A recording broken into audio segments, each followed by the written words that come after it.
नमस्कार, आप देख रहे हैं सिटी पोस्ट लाइव। मैं हूं सृष्टि राज। बिहार की राजनीति में अब नया मोड़ आया है। जी हां, बिहार विधानसभा चुनाव से पहले सियासत तेज हो गई है और अब चर्चा में है चिराग पासवान के जीजा और जमुई के सांसद अरुण भारती। अरुण भारती का एक खास सोशल मीडिया पोस्ट सामने आया है जिसने बिहार की राजनीति में बड़ा संकेत माना जा रहा है। कुल मिलाकर अरुण भारती का यह पोस्ट सिर्फ सोशल मीडिया पर लिखा गया संदेश नहीं, बल्कि बिहार चुनाव से पहले की गई बड़ी सियासी चाल है। क्या है ये पूरा मामला और क्या है ये पोस्ट, इसके ऊपर विस्तार में जानकारी देंगे हमारे सहयोगी मुस्कान। तो मुस्कान, क्या है ये पूरा मामला? देखिए सृष्टि, अरुण भारती बीच बीच में सोशल मीडिया पे कुछ बम फोड़ते रहते हैं सीट पे प्रेशर बनाने के लिए। आपको बता दें, उन्होंने एक हैंडल पे लिखा है कि कार्यकर्ता ही हमारी पार्टी की असली रीढ़ है। पार्टी के लिए जी जान से मेहनत करने वाले कार्यकर्ताओं की यह स्वाभाविक उम्मीद होती है कि एक दिन उन्हें भी पार्टी की तरफ से जनप्रतिनिधि बनकर जनता की सेवा करने का अवसर मिले। 2020 में जब गठबंधन धर्म के कारण हम अपने कार्यकर्ताओं की इस भावना उम्मीद को पूरा नहीं कर सके, तब हमने अकेले चुनाव लड़ने का सहायक निर्णय लिया। यह केवल चुनावी राजनीति नहीं थी, बल्कि अपने कार्यकर्ताओं की भावनाओं का सम्मान था। भले ही उस चुनाव में हम केवल एक सीट जीत पाए, लेकिन सच्चाई ये है कि 137 सीट पर चुनाव लड़कर हम 6% वोट मिला था। अगर हम पूरे 243 सीट पर चुनाव लड़ते हैं तो हमारा वोट प्रतिशत 10 से भी ज़्यादा अधिक होता। यह हमारे कार्यकर्ताओं की ताकत है और जनता का विश्वास है और जीता जागता सबूत है। देखिए, हम आपको बता दें कि अरुण भाटिया अब पॉलिटिकल प्रेशर कर रहे हैं, बना रहे हैं पूरा। उनको अचानक से 2020 की याद आ गई कि हम उस टाइम चुनाव लड़े थे महाराज, तो 6% वोट आया था। यही हम लोग 243वां सीट पे लड़ते हैं तो हम लोग 10% से अधिक आता। अब देखिए, इससे आपको क्या लग रहा है कि किस लिए बोल रहे हैं इतना? ये जो सीट शेयरिंग का मामला हुआ है उसके बाद अब इस तरीके की प्रतिक्रियाएं दी जा रही है, प्रेशर बना है। समझ आइए कि चिराग पासवान जब चुनाव उनकी पार्टी लड़ी थी, एक सीट मात्र जीते थे जी। 137 में एक सीट जीते थे। बहुत ही खराब रिजल्ट था। रिजल्ट ही नहीं था ये तो, बहुत खराब प्रदर्शन था। लेकिन ये था कि नीतीश कुमार को आज सबसे कम विधायक में समेट कर रख दिए थे। तो ये पार्टी वोट कटवा की तरह काम की थी, ना जीती थी ना जितवाने दी थी। नीतीश कुमार का पूरा विधायक खत्म हो गया और महागठबंधन के उधर जितवा दिया था इन्होंने। तो चिराग पासवान को ये बात पता है कि अकेले चुनाव नहीं जीत सकते हैं, उनको भी सहयोग चाहिए, सहयोगी दल का, और उनके पास महागठबंधन कोई ऑप्शन नहीं है एनडीए के अलावा।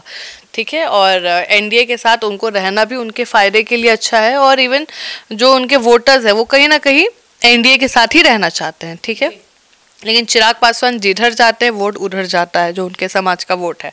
अब आपको बता दें कि जैसे अरुण भारती कह रहे हैं कि 137 सीटों पर लड़कर अगर हमें 6% हासिल हुआ है, तो अगर हम 243 सीट पर लड़ते हैं तो 10 से अधिक होता।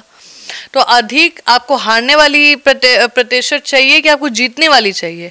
आप ओवरऑल मिला के देख रहे हैं कि कितना वोट कहाँ आया। मान लीजिए आप कहीं सेकंड नंबर आए, थर्ड आए, फर्स्ट तो नहीं आया ना। तो मुस्कान, मतलब ये बोल सकते हैं कि अरुण भारती ये पूरा आंकड़ा वोट काटने का आंकड़ा बता रहे हैं। अरुण भारती का ये पोस्ट जो है, ये सिर्फ आप समझिए कि याद नहीं दिला रहे हैं, सीट बढ़ाने के लिए आपको इशारा कर रहे हैं कि सीटवा बढ़ाइए, नहीं तो आप जान नहीं रहे महाराज हम लोग का पावर क्या है। फिर से वोट काटने का काम कर। देखिए, एनडीए के अंदर बीजेपी, जेडीयू, एलजेपी हम और उपेंद्र कुशवाहा की पार्टी है, आरएलएम, और सीट बंटवारा भी क्लियर नहीं हुआ है। एक सूत्रों के हवाले जो वायरल हो गया है उसको हम सही नहीं मान सकते हैं, क्योंकि उसमें 102 जेडीयू, 101 बीजेपी, 20 चिराग, 10 मांझी, 10 उपेंद्र कुशवाहा, इतना नंबर कितना आराम से क्लियर हो गया। ऐसे नहीं हो सकता, बिल्कुल नहीं हो सकता, बहुत चेंजेस होगा।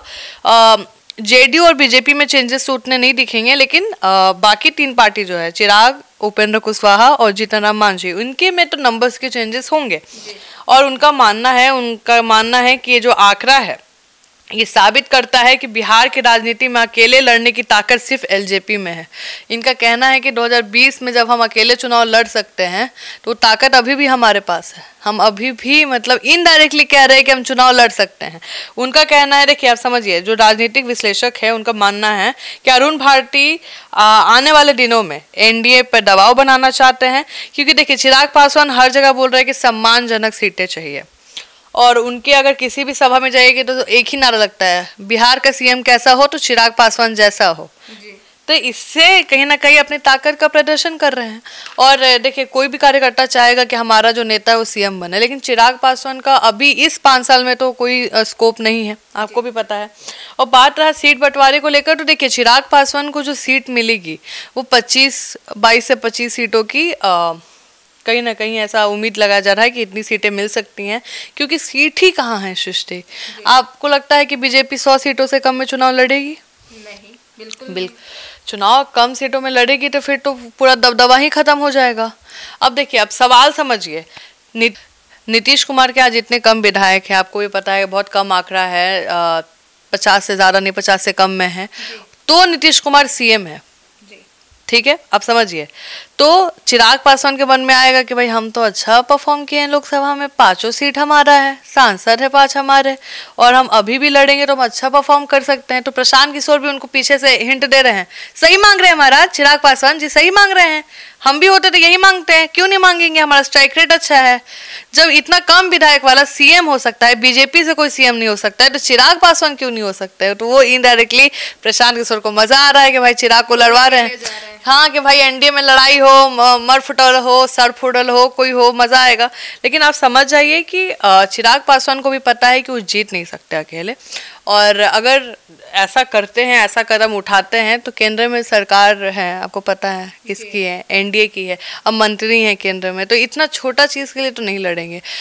चिराग पासवान देखिए, उनका जो तेवर अभी भी तल्ख दिख रहा है, और कहीं ना कहीं डर मांझी जी उपेंद्र कुशवाहा में आ गया है, क्योंकि उनमें जो सोर्सेस के माने 10-10 सीट तो मिला था।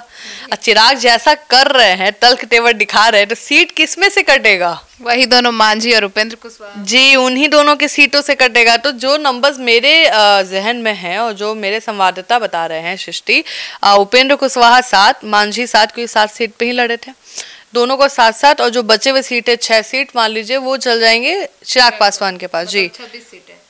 26 सीटें और 1-2 सीटों की और चांसेस हैं, और प्लस राज्यसभा का अगर सीट मिलता है तो 6 सीट, और मान लीजिए एक राज्यसभा का सीट 6 के बराबर होता है, तो उस हिसाब से मान लीजिए तो 30 तो पार ही है।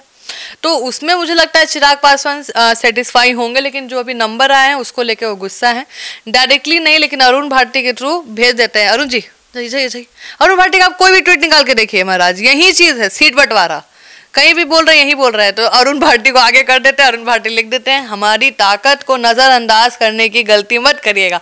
और एनडीए करेगी भी नहीं गलती, क्योंकि एनडीए को चिराग चाहिए, चिराग जरूरत है, चिराग के लिए बीजेपी जरूरत है, तो सब जितने भी सहयोगी दल है, कहीं जाने का गुंजाइश नहीं है सृष्टि, और इनको साथ ही रहना है। अरुण भारती का जो कहना है, तो उसमें भी आपको भी समझना पड़ेगा कि हमको जीतना है, हमको वोट वो प्रतिशत बना के हम क्या करेंगे, हमको जीतने से मतलब है।